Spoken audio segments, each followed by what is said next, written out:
Tiens, ça faisait bien longtemps que nous ne nous étions pas revus. Trop longtemps même. Il semblerait que le temps manque parfois aux comédiens de notre troupe dramatique. Les artistes aiment se faire désirer, je crois.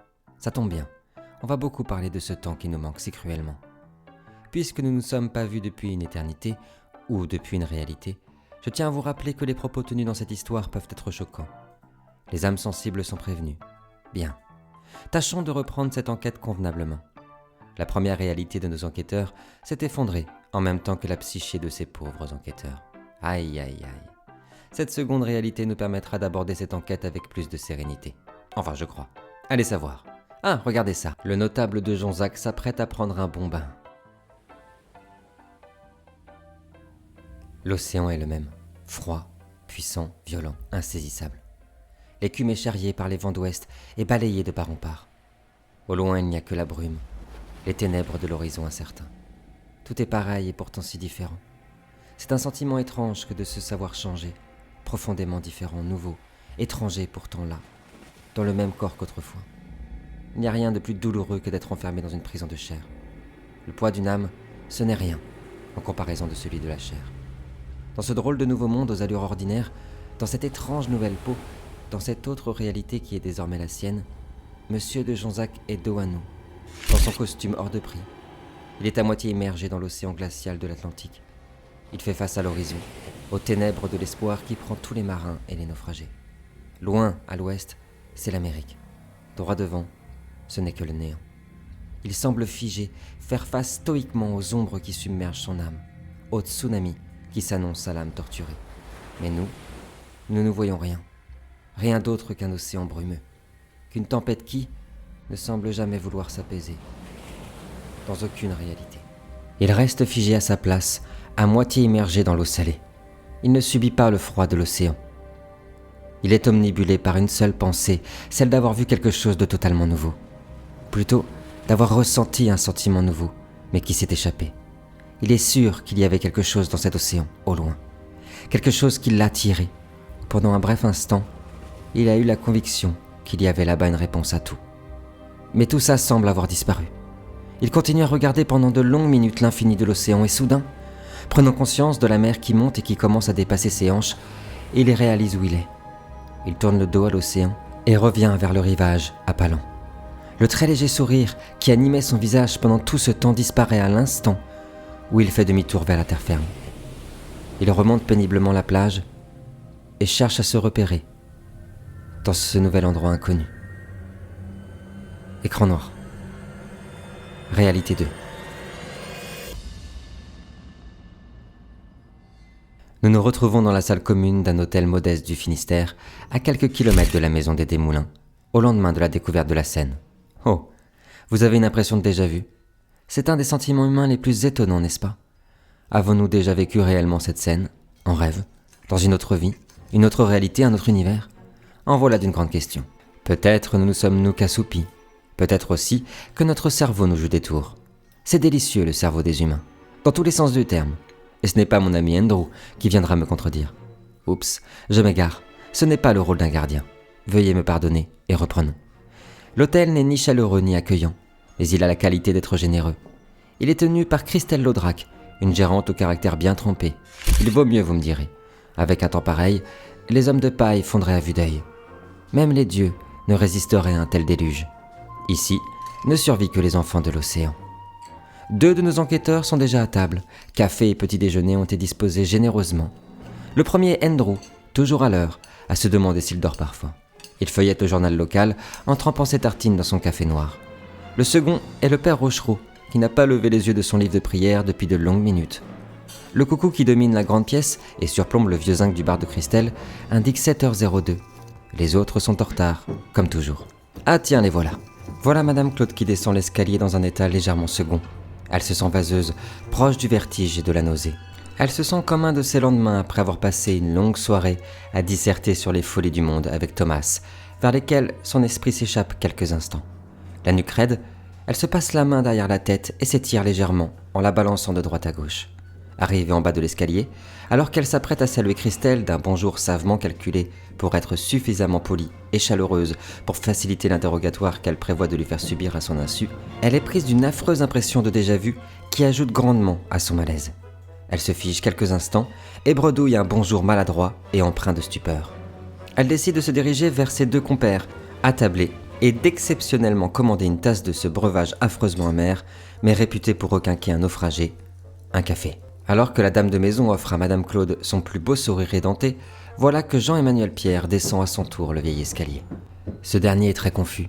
Après s'être lavé et habillé, il passe quelques minutes à regarder par la fenêtre.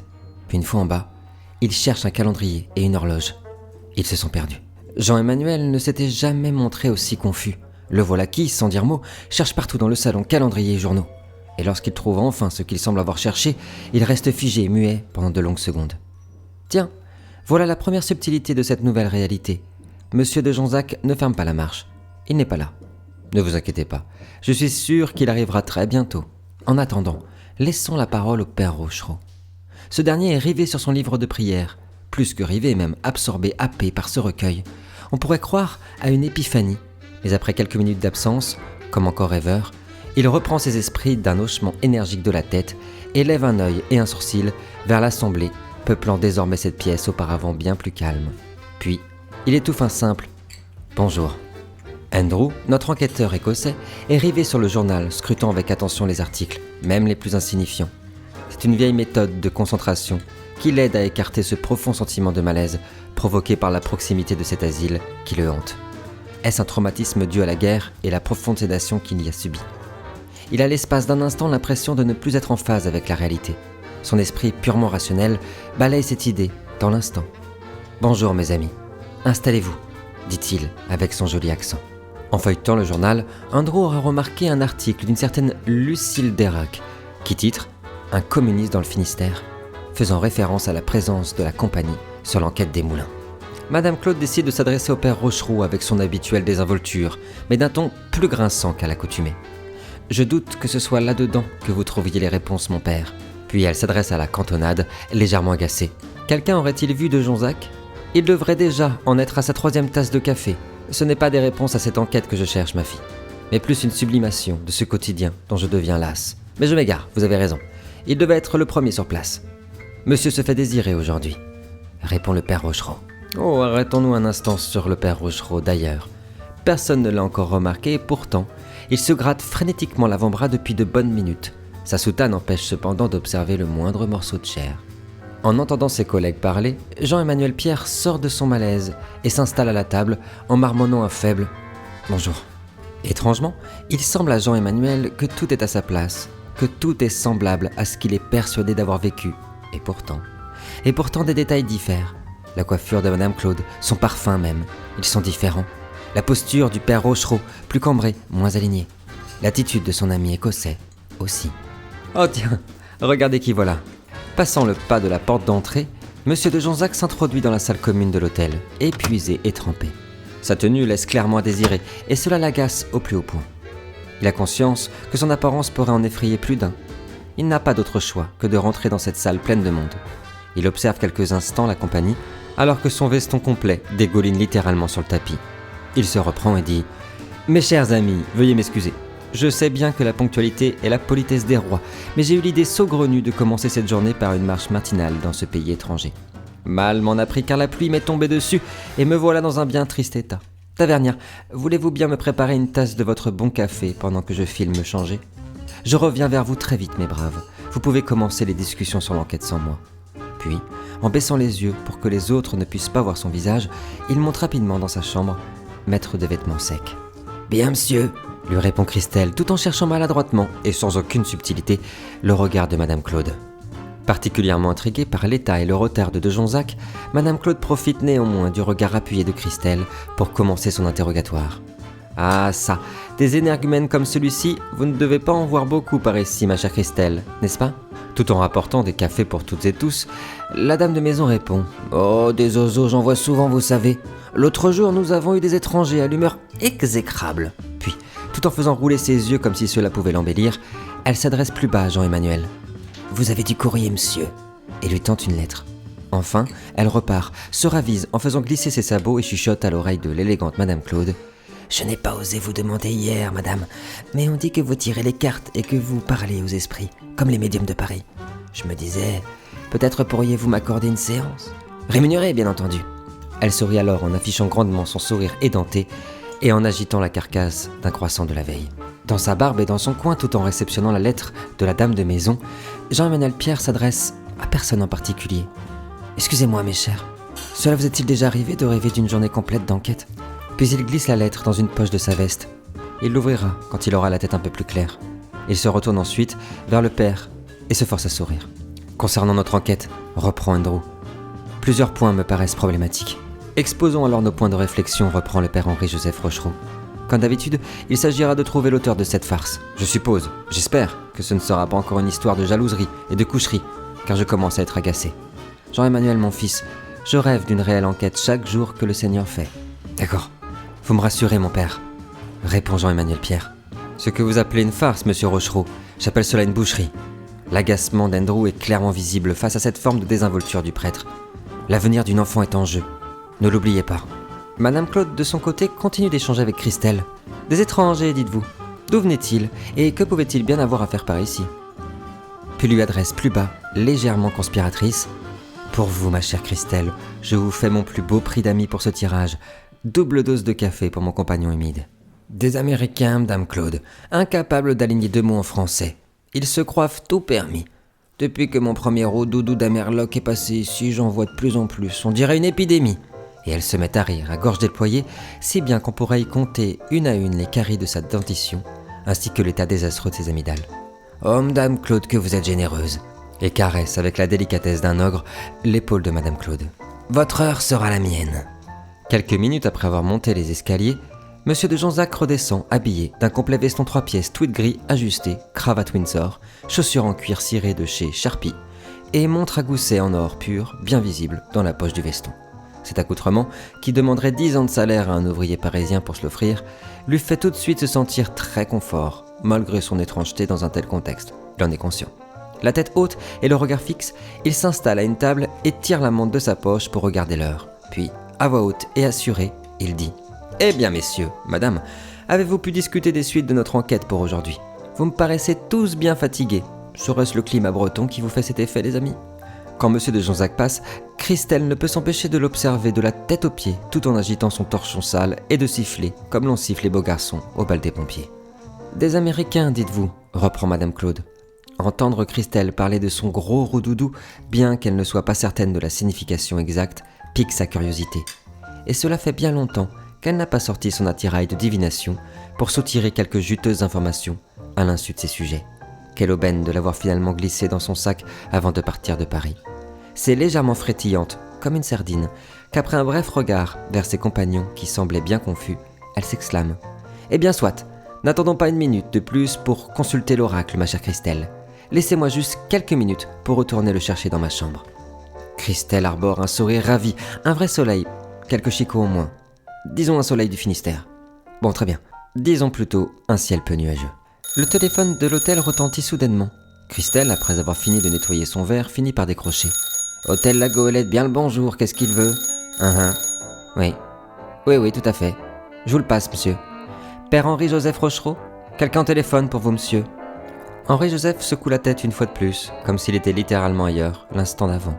Il reprend immédiatement un regard sérieux et se redresse légèrement. « Merci, ma fille, » dit-il en accourant vers le comptoir, la vigueur récupérée. « Henri-Joseph » dit une voix cassée, essoufflée, caverneuse. « C'est moi, c'est Thomas.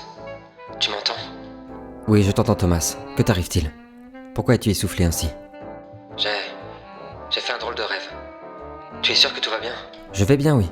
Un peu de mal ce matin. Cela faisait longtemps que je n'avais pas été choqué ainsi. C'était vraiment immonde là-bas. Quel était ce rêve ? Je suis navré, mon ami. En rien, ne t'en fais pas. Tu sais bien, avec mon traitement, ça arrive.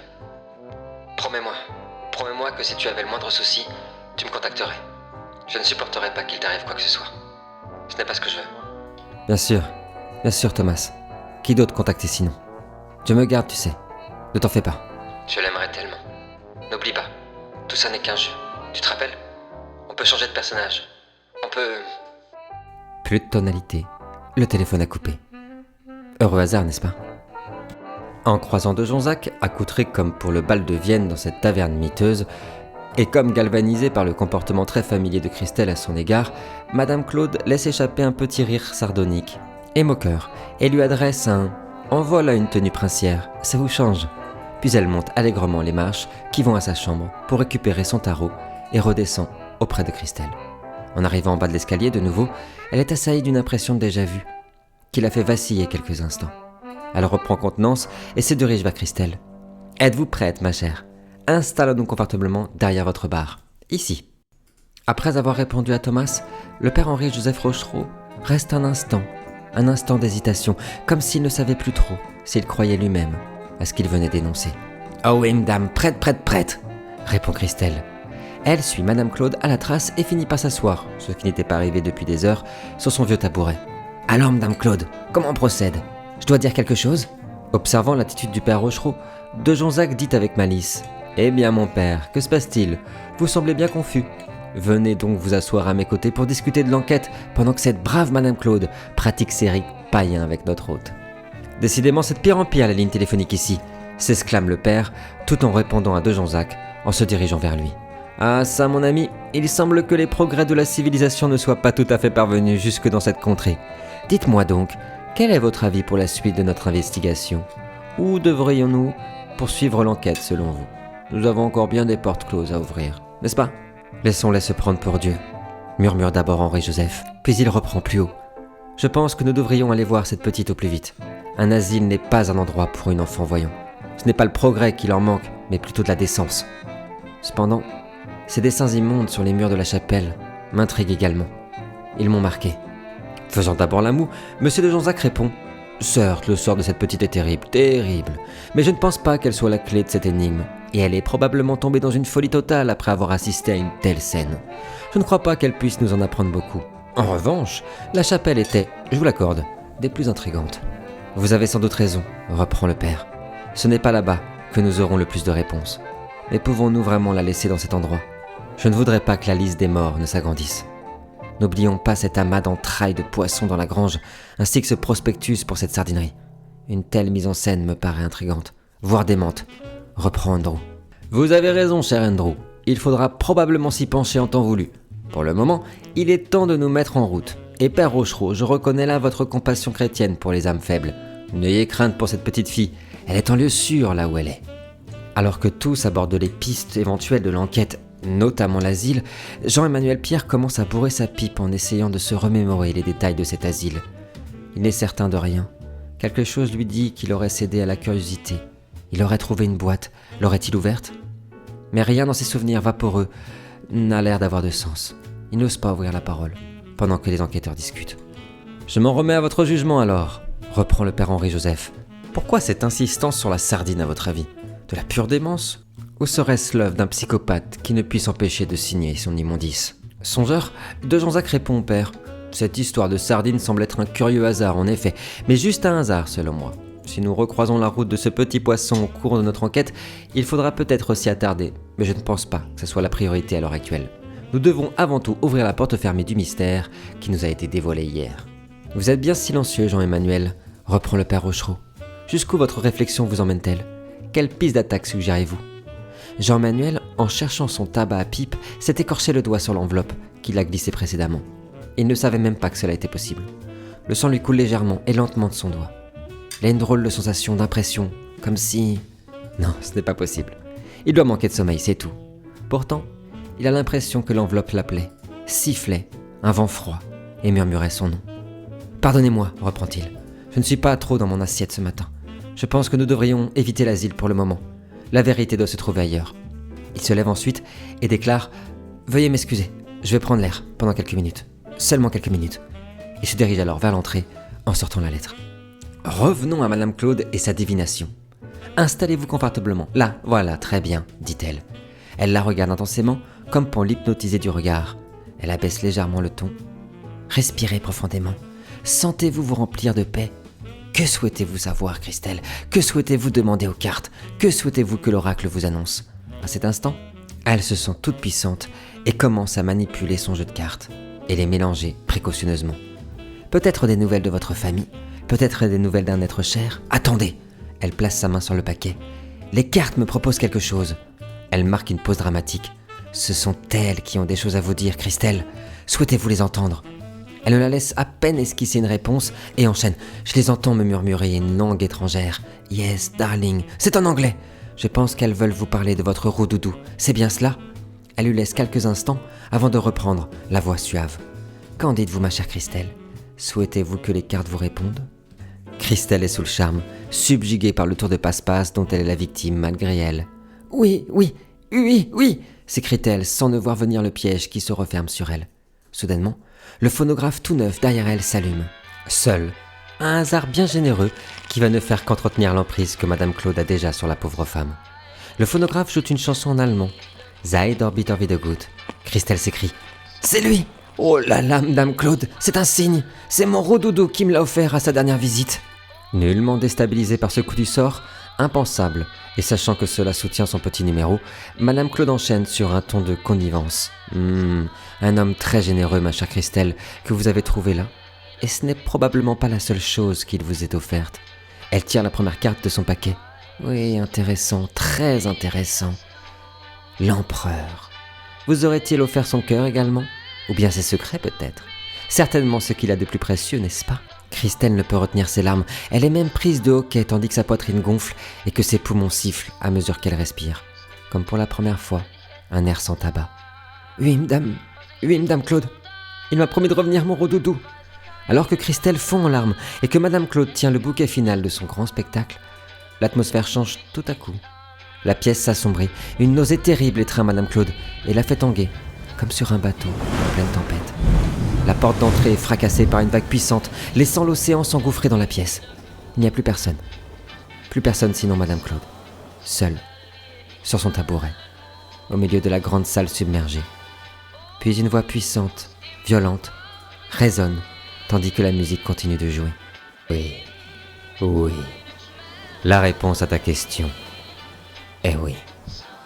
Dans l'entrée, à l'abri des regards, Jean-Emmanuel, encore tremblant, ouvre l'enveloppe.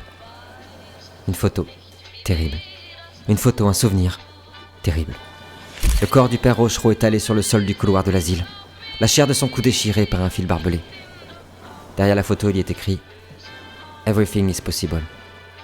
Rendez-vous chez Colette. 15h. Écran noir.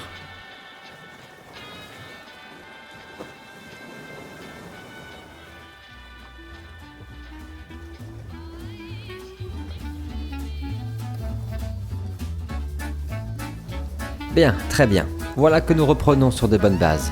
L'enquête risque d'être délicieuse, n'est-ce pas ? Allez, je ne vous retiens pas plus longtemps. Prenez bien soin de vous, bien sûr. Et d'ici là, que l'horreur commence.